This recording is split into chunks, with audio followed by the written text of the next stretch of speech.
Selamat datang, Assalamualaikum. Selamat datang di channel kami, channel Lacor Family Product. Channelnya teman-teman Lacor Family. Jangan lupa dukung selalu channel kami. Jangan lupa subscribe, like dan komen, dan bagikan teman-teman biar kami selalu berkarya, biar kami selalu upload tentang video-video kegiatan yang ada di Lacor Family. Salam karya anak bangsa. Terima kasih teman-teman. terima kasih. Malam ini, hari ini saya berada di Yogyakarta, kota istimewa, kota pergerakan, kota pendidikan. Malam ini saya bersama sahabat saya, sahabat dari awal proses di Jogja, teman kelas, teman pergerakan. Cuman bedanya saya sekarang nggak jadi apa-apa. Beliau ini sekarang jadi praktisi hukum di salah satu kantor lembaga hukum yang ada di Yogyakarta. Apa aja yang akan kita bahas? Persoalan hukum apa aja yang kita bahas?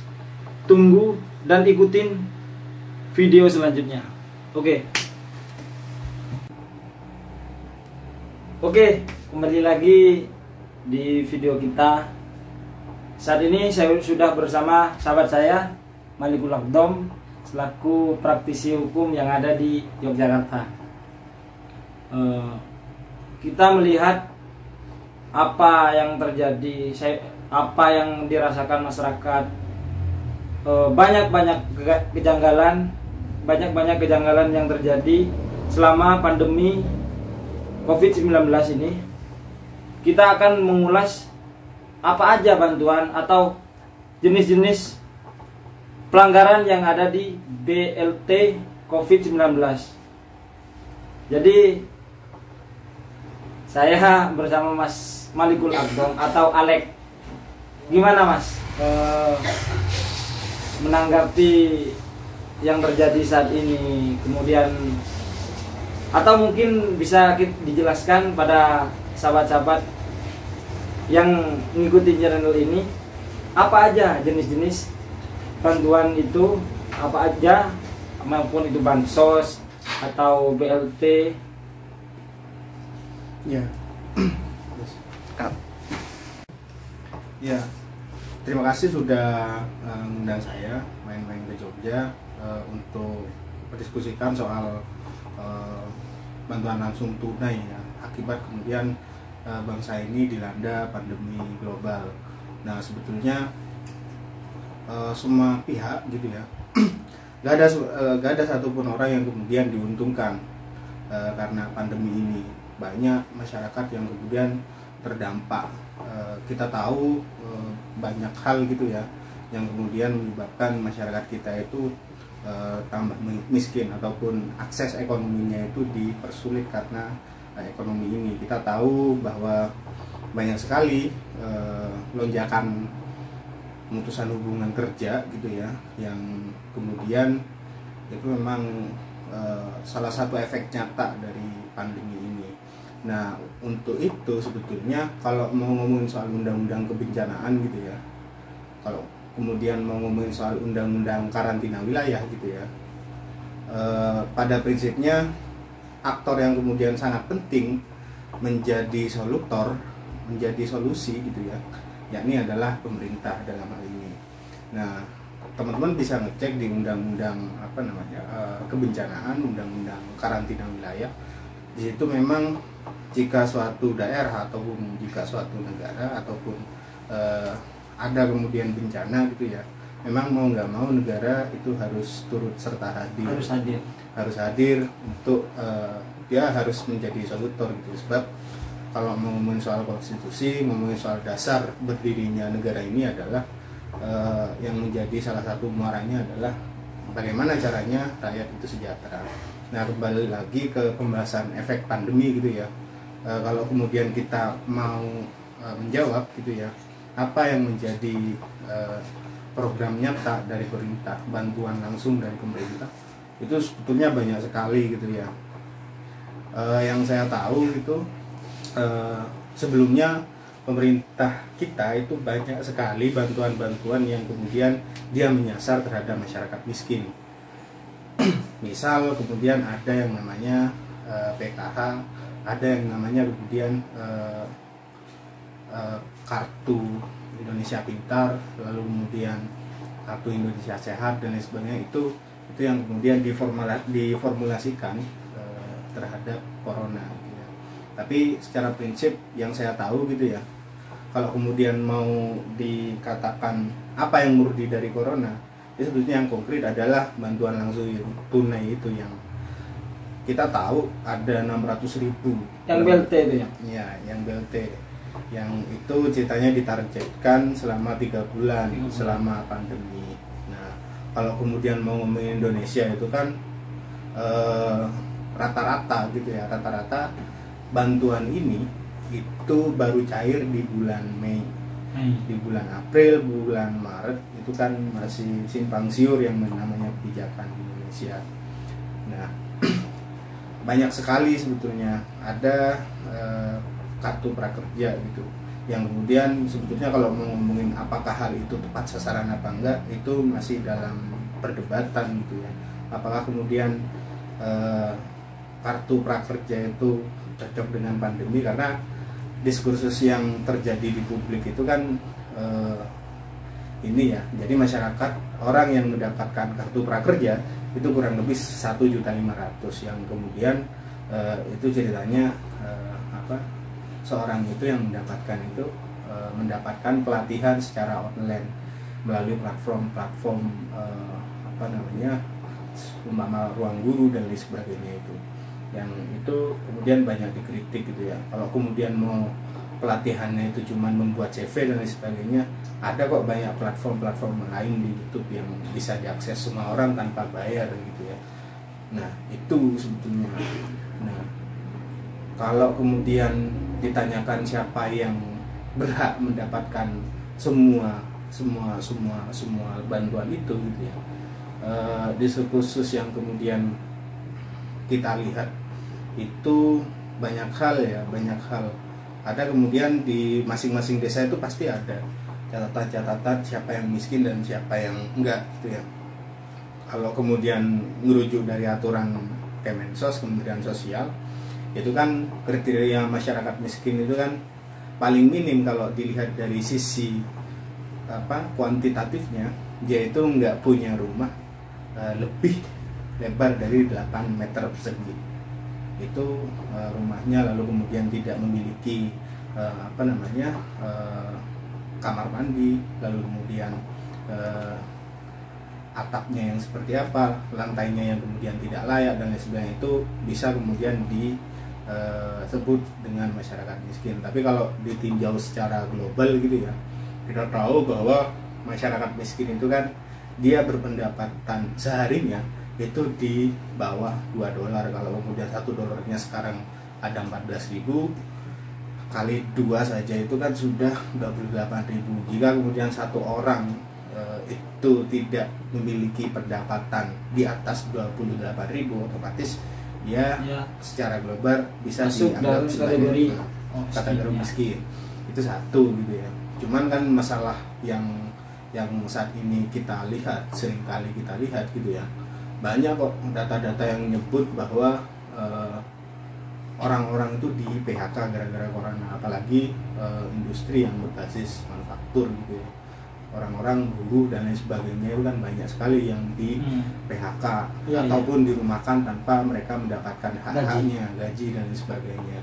Nah, kalau di Jogja sendiri gitu ya, yang saya tahu data dari Dinas Tenaga Kerja Jogja itu kurang lebih ada 34.000 baik buruh informal maupun buruh formal yang terdampak sekali. Itu di PHK semua? Ada yang di PHK, ada yang kemudian dirumahkan. Tapi kalau kemudian kami melihat gitu ya, saya melihat di ini ya, beberapa pengaduan, beberapa yang muncul di pemberitaan, itu rata-rata memang kalaupun mereka dirumahkan gitu ya, mereka nggak dapat hak sebagaimana diatur dalam Undang-Undang Ketenagakerjaan. Ataupun mereka yang di PHK, mereka jarang sekali kemudian dapat pesangon, dapat penghargaan kerja dan lain sebagainya, itu jarang sekali. Kemudian ada pemberitaan yang mempublish perusahaan kemudian dia memiliki itikat baik gitu ya, jarang sekali yang kemudian saya lihat di media gitu. Nah, orang-orang seperti inilah yang kemudian pemerintah mencoba mengakses itu gitu ya. Kadang kan kita nggak tahu di desa itu secara pendataan masyarakat miskinnya itu kadang banyak yang nggak layak menerima bantuan langsung tunai itu gitu ya. Kadang ada masyarakat yang dia mampu cuman dia masih aja dapat gitu ya. Kita nggak tahu apa yang menjadi ini, tapi yang jelas kalau saya pikir sih banyak orang yang kemudian terdampak dari pandemi ini, cuman ada golongan masyarakat yang sangat membutuhkan, saya pikir gitu ya. Nah, itu yang kemudian mau nggak mau pemerintah harus hadir kalau mau ngomongin soal konteks undang-undang karantina kesehatan maupun undang-undang kebencanaan. Nah, kalau di ini apa yang menjadi evaluasi, apa yang menjadi kritik saya gitu ya terhadap penanganan COVID di Indonesia, sebetulnya simpel gitu ya. Indonesia itu kan sebetulnya sudah menyalurkan kurang lebih 400-an triliun ya, yang itu bersumber dari realokasi anggaran APBN, yang itu sebetulnya banyak gitu ya, banyak sektor-sektor yang kemudian akan dijamah dari 400 triliunan itu. Nah, sisi lain juga sebetulnya pemerintah juga membuat edaran, banyak sekali kebijakan yang kemudian menginstruksikan ke pemerintah daerah, entah provinsi bahkan hingga pemerintah desa untuk melakukan realokasi anggaran. Apa yang kemudian direalokasi? Yang saya lihat sebetulnya perjalanan pemerintah itu yang misal kemudian pemerintah desa A itu bukan jalan-jalan ya, studi banding ke daerah lain. Itu yang kemudian kan nggak relate dengan era pandemi ini. Orang-orang kan disuruh kemudian tetap di rumah. Nah, maka kalau kemudian mereka datang atas dasar program itu kan nggak relate. Maka anggaran itu yang kemudian dipotong gitu. Nah, kalau kemudian ngomongin di desa bantuan langsung tunai itu ya, BLT itu sebetulnya secara prinsip di akhir Maret kalau nggak salah ya, itu ada surat edaran Menteri Desa yang menyebut bahwa desa itu kemudian bukan didesak, bukan diwajibkan, tapi bahasa yang saya tahu di surat itu adalah alangkah lebih baiknya desa ini kemudian melakukan realokasi anggaran. Realokasi anggaran itu sebetulnya anggaran tersebut anggaran tersebut dari dana desa kemudian dialokasikan ke BLT.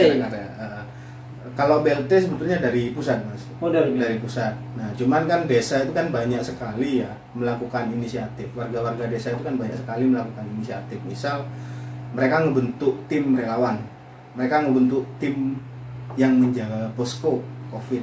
Kalau kemudian di Jogja gitu ya, inisiatif masyarakat desa itu kan banyak sekali. Misal melakukan lockdown kampung, yang kemudian itu memang sangat serentak di Jogja di awal-awal di akhir Maret itu. Nah, gunanya kemudian realokasi anggaran di desa itu sebetulnya untuk penanganan COVID itu sebetulnya yang saya lihat gitu ya. Saya lihat beberapa desa di Jogja, lalu kemudian di Jawa Timur juga gitu ya. Itu kan biasanya begini.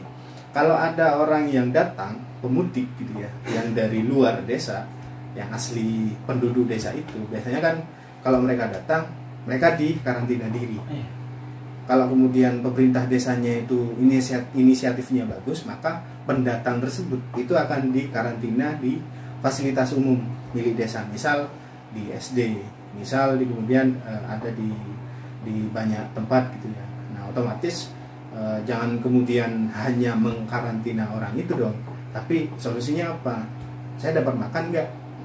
Kan rasional gitu ya, orang pemudik itu datang lalu kemudian dikarantina tanpa lalu kemudian mereka menanyakan saya dikasih makan nggak? Karena di kota mereka ini adalah ya yang sangat terdampak gitu ya. Banyak kemudian pemudik yang pulang dari kota-kota gede, entah di Jakarta, di Surabaya dan lain sebagainya, itu mereka pulang tuh bukan karena mereka ini ya, bukan karena mereka kemudian ingin jalan-jalan, enggak, tapi di kota itu nggak ada ini, nggak ada udah nggak kerja, udah nggak ada bantuan. Bener.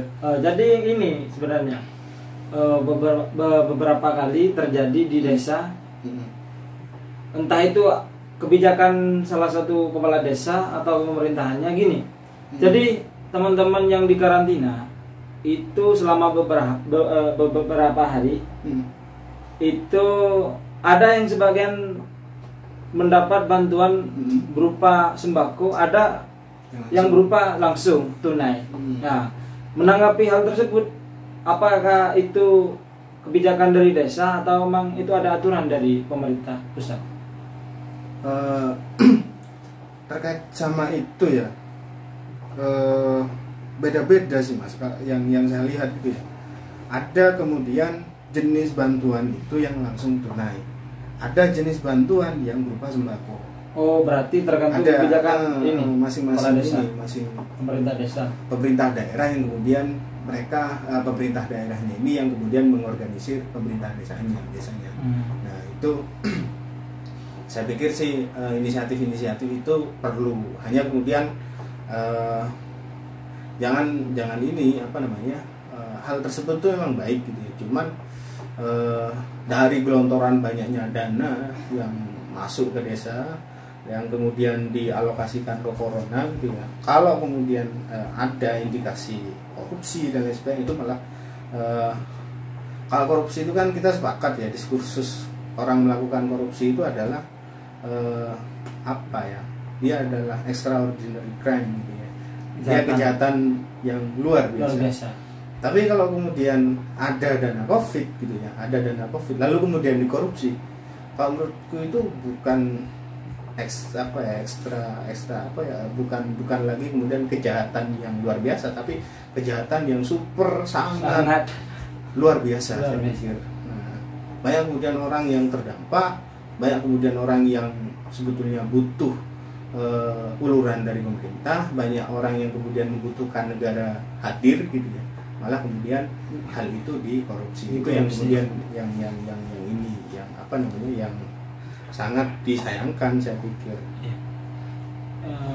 Ini sebenarnya perdebatan ini ramai sebenarnya di masyarakat. Masyarakat sebenarnya juga bingung siapa yang berhak, kemudian gimana kalau sampai ada terjadi pelanggaran-pelanggaran. Misal kita mengacu pada Undang-Undang Menteri Keuangan, bahwasannya pemerintah desa harus transparansi dalam alokasi anggaran, siapa saja yang mendapat, yang berhak siapa aja. Jadi pemerintah desa itu harus apa ya istilahnya, memasang siapa aja, nama-nama, kemudian yang mendapatkan itu siapa aja. Oke. Ya, saya pikir kalau kemudian ngomongin soal informasi yang sifatnya publik, yang harus transparan dan lain sebagainya, kita pun juga punya mekanisme undang-undang, namanya Undang-Undang Keterbukaan Informasi Publik. Nah, apapun yang berkaitan dengan apapun yang berkaitan dengan anggaran negara gitu ya, karena kemudian nggak bisa seorang itu mengatasnamakan dirinya sendiri, padahal untuk membantu orang lain, padahal duitnya itu dari negara. Nah, negara ini bukan ruang kosong, saya pikir. Duit negara itu bukan dari siapa, bukan dari presiden, bukan dari gubernur, bukan dari DPR, tapi ya dari kita gitu ya. Misal kalau anak-anak kos, misal kalau seumuran kita gitu ya, kita mungkin ngebayar negara itu tiap harinya, kalau kita beli satu bungkus rokok gitu ya, itu minimal satu lencer itu 500 perak yang kemudian kita bayar ke negara gitu ya. Ya dikali aja kemudian 12 lencer, 12 batang dan lain sebagainya. Nah, uang itu yang kemudian disalurkan ke masyarakat. Uang itu yang kemudian diterjemahkan sebagai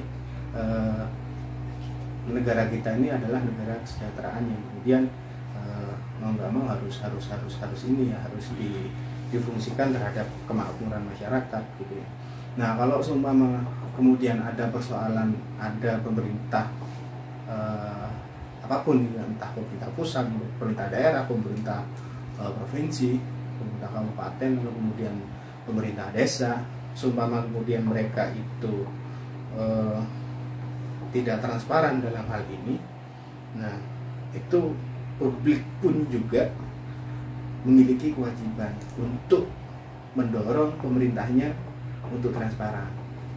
Kalau seumpama nggak ada desa yang kemudian ataupun pemerintah daerah yang kemudian dia nggak transparan, ada kemudian informasi publik yang sifatnya dia itu berkala harus diinformasikan. Nah kalau seumpama kemudian dalam jangka 1 tahun gitu ya, pemerintah desa itu nggak ngebuat banner anggaran dana desa untuk APBDes dan lain sebagainya, ya mau nggak mau harus disurati lah minimal, ataupun langsung datang ke pemerintah desa. Apa transparansinya dan sebagainya, nggak perlu takut saya pikir, karena kita punya undang-undang keterbukaan informasi publik itu. Kalaupun kemudian ada orang yang kemudian menghalang-halangi, kalaupun kemudian ada yang kemudian merahasiakan informasi publik itu malah kemudian ada ancaman pidananya terhadap pejabat pemerintah ini gitu ya.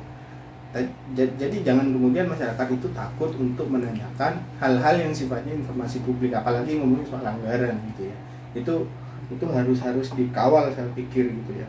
Nah sebetulnya ini juga gitu ya, kadang kan begini, karena kemudian masyarakat itu tidak diinformasikan, tidak melihat transparansinya dan lain sebagainya, bisa aja kemudian ada politisasi anggaran. Kita kan banyak tuh melihat, karena kemudian di corona ini identik dengan pemilu kada yang akan ada di tahun ini, kan banyak sekali gitu ya anggaran-anggaran ataupun bantuan-bantuan yang kemudian itu diklaim sebagai dirinya pribadi sebagai calon apa nanti sepertinya dan lain sebagainya itu. Ataupun kemudian di desa itu karena kemudian kepala desanya mau nyalon di 2 tahun mendepan, di tahun mendatang gitu ya, kemudian bisa jadi kemudian bantuannya itu diklaim ini atas nama calon kepala desanya itu. Nah itu yang kemudian nggak fair, dan hal ini sebetulnya itu diakibatkan dari tidak transparansinya anggaran tersebut gitu ya. Nah masyarakat tuh kan nggak tahu ini duit dari siapa gitu ya, bahkan sampai ada joke gitu ya, ada sebuah lelucon gitu ya, Simba itu dikasih duit 600.000, ini dari siapa? Dari corona katanya. Wah baik banget itu corona gitu kan, siapa ini dan lain sebagainya. Nah hal-hal begituan itu kan artinya kalau saya nangkap dari lelucon ini, masih ada masyarakat kita yang masih belum tahu informasi tentang corona. Apalagi kemudian ngomongin soal anggaran dan lain sebagainya itu. Nah ketidaktahuan itu yang kemudian bisa dipolitisir dan lain sebagainya. Saya pikir orang yang kritis, orang yang kemudian tahu mekanisme demokrasi dan lain sebagainya, saya pikir dia nggak akan dia nggak akan bisa dipermainkan, ataupun dia nggak bisa dipolitisasi sama 1, 2, 3 orang saya pikir. Nah kalaupun kemudian memang ada praktek-praktek seperti itu, kalau sampai kemudian masyarakat menanyakan, lalu kemudian masyarakat diintimidasi katakanlah ya banyak sekali gitu ya, banyak sekali. Bahkan 2000 tahun lalu gitu ya, Jokowi itu bilang kalau kemudian ada orang yang berhasil melaporkan dugaan tindak pidana korupsi, lalu kemudian dia secara aktif sehingga kemudian terbukti ada skandal korupsi besar di situ gitu ya, entah siapapun, akan dihadiahi kalau nggak salah 1 miliar kalau nggak salah waktu itu. Artinya ya jangan takut gitu loh, toh presiden kita juga mendorong kita kritis dan sebagainya. Kalaupun kemudian ada pelaporan karena kemudian pencemaran nama baik, karena masyarakat ini sifatnya mau menyerang kepala desanya, saya pikir bisa jadi kemudian masyarakat itu minta feedback ataupun minta perlindungan dari perlindungan hukum. lembaga perlindungan saksi dan korban ataupun Komnas HAM, lalu kemudian ORI dan lain sebagainya. Kalau kemudian memang betul-betul ada intimidasi secara nyata gitu ya, itu sangat-sangat mekanisme itu sangat banyak gitu ya. Ini yang ingin saya katakan adalah jangan kemudian takut gitu, jangan kemudian merasa saya inferior, jangan kemudian merasa kalaupun kemudian seorang kepala desa ataupun seorang pejabat daerah itu kemudian kita kritisi kebijakannya, kita pertanyakan soal transparansinya dan lain sebagainya, jangan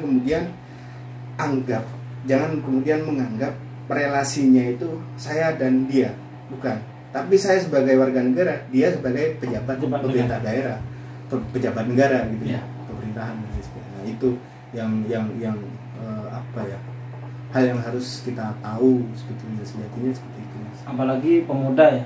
Nah, harus apalagi pemuda benar-benar ikut andil, harus benar-benar ngawal. Iya.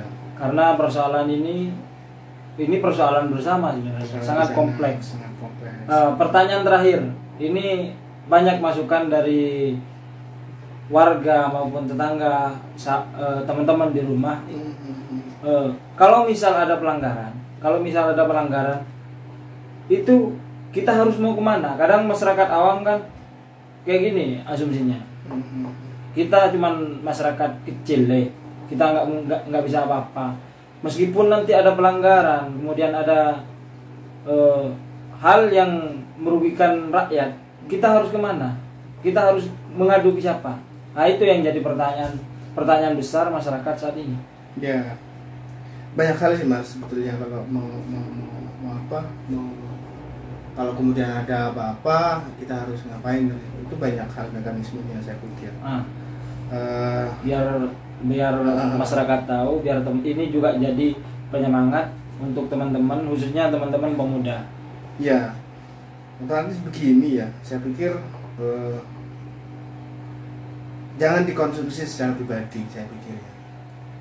Kadang kan begini ya, ada orang yang sadar gitu ya, ada satu orang yang sadar, ada satu orang yang kemudian dia akan mengawal, ada satu orang yang di desa itu yang kemudian dia itu punya keterampilan karena sebelumnya dia kuliah, dia mengerti soal ilmu tata pemerintahan, dia mengerti soal ilmu hukum dan lain sebagainya. Kalau seumpama kemudian dia melihat ada ketidakadilan, dia melihat ada dugaan korupsi, dia melihat ada penyelewengan malpraktik dan lain sebagainya oleh pemerintah siapapun itu, berpikir kalau kemudian orang ini mengerti ketidakadilan ini, mengerti soal hukumnya, mengerti soal aspek-aspek pemerintah, asas-asas pemerintahan yang baik, saya pikir kalau dia menyuarakan hanya sendirian, ya artinya nantinya akan larinya akan konflik pribadi gitu ya. Si pemerintah akan bilang, ini siapa sih orang sok-sokan gitu ya, orang sok-sokan baru datang gitu ya, nggak tahu soal seluk-beluk desa dan sebagainya, udah mau ABCDFG. Nah itu yang harus dilakukan adalah agar kemudian enggak terindikasi konflik personal, ya artinya si orang tersebut harus memberikan kesadaran, memberikan penyadaran yang kupikir itu pekerjaan yang sangat lama untuk ini ya, untuk kemudian membuat masyarakat, tetangga itu sadar soal hak-haknya. Nah, kalaupun kemudian ada penyelewengan, ada kemudian ini sampai kemudian ada kemudian mengintimidasi, sebetulnya banyak kok konten-konten, banyak pemerintahan kita itu yang sebetulnya secara kewenangan itu kemudian bisa membantu gitu ya. Kalau seumpama memang ada kemudian salah sasaran gitu ya, ada kemudian malpraktek gitu dalam anggaran, kalau di level desa sebetulnya itu bisa kemudian checks and balancesnya itu ada di Badan Permusyawaratan Desa, BPD. Ya, BPD. Itu sebetulnya kan yang harus kita ini kan sebetulnya pakai trias politika kan. Jadi ada eksekutif, ada legislatif yang kemudian dia punya kewenangan dan fungsi controlling, budgeting, monitoring dan lain sebagainya, itu dia yang kemudian saya pikir itu harus ada komunikasi gitu ya dari pemuda gitu. Nah itu satu. Berarti BBD ini harus jadi kontrol pemerintahan di desa tersebut. Harus menjadi kontrol dan lain sebagainya. Termasuk juga ngomongin soal alokasi anggaran itu apakah tepat apa enggak gitu ya. Apakah tepat apa enggak. Jangan gini, sumpah lagi nih. Jalan itu sudah bagus gitu ya. Diaspal lagi gitu kan. Padahal di tangga sebelah, di dusun sebelah itu ada jalan yang sangat susah sekali gitu ya. Karena kemudian kepala desanya itu bilang bahwa di dusun A itu bukan basis pendukung saya, ya udah, nggak saya. Nah, hal-hal begitu itu harus dikawal gitu. Itu harus dikawal. Itu saya pikir harus ada pengawalan yang kemudian ini.